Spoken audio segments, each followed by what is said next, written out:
మీ partner వేరే వారికి దగ్గరవుతున్నప్పుడు ఇలా చేస్తారట.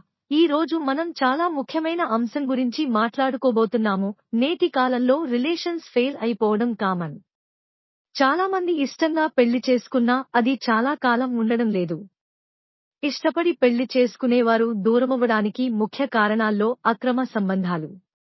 ఇద్దరి మధ్యలో వేరే వ్యక్తి వచ్చి చేరడంతోనే పచ్చని సంసారంలో చిచ్చు రేపుతోంది. అయితే ఇదంతా జరిగాక బాధపడే బదులు సమస్య మొదట్లోనే గుర్తించడం చాలా ముఖ్యం. అందుకోసం కొన్ని టిప్స్. వేరే సంబంధం పెట్టుకునే వారిని కొన్ని లక్షణాల ద్వారా గుర్తించొచ్చు. అవేంటో తెలుసుకోండి. మీ పార్ట్నర్ ఎక్కువగా ఫోన్స్ వాడడం, మాట్లాడడం, మెసేజ్ చేయడం చేస్తుంటే ఓ కంట కనిపెట్టండి.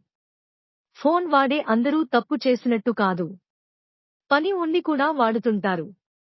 కానీ ఇలాంటి వారు వేరేవారికి దగ్గరయ్యే అవకాశం ఎక్కువగా ఉంటుంది. కాబట్టి ఫోన్తోనే కాలం గడిపే వారికి గమనిస్తుండడం మంచిది.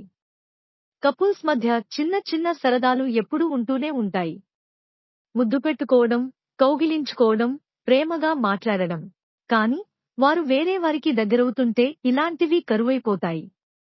కాబట్టి ఇలాంటి విషయాలని గమనించండి. పెళ్లైన వారందరూ మునుపటిలా స్వేచ్ఛగా ఉండలేరు. వారు తమ ఫోన్లు మరియు పరికరాలను దాచిపెడతారు. పాస్వర్డ్స్ పెట్టుకోవడం ఎప్పుడూ వాటి చుట్టూనే ఉంటారు.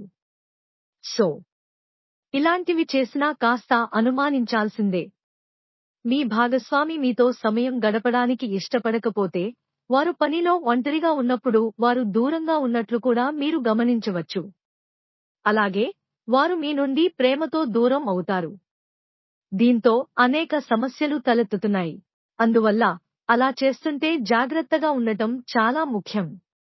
చెప్పా పెట్టకుండా బయటికి వెళ్లడం, ఏదో పని ఉందంటూ సాకులు చెప్పడం, ఎక్కువగా బయట ఉంటే కూడా ఏదో తప్పు జరుగుతుందని గుర్తుపెట్టుకోవాలి. అయితే ఈ పనులేవీ చేయడంలో తప్పులేదు. ఇది గుర్తుంచుకోవాలి. కొన్ని సందర్భాల్లో మీరు బిజీగా ఉన్నప్పుడు కూడా ఇవన్నీ చేయవచ్చు. అలాగని వాళ్ళు ఏదైనా తప్పు చేస్తున్నారని అర్థం కాదు.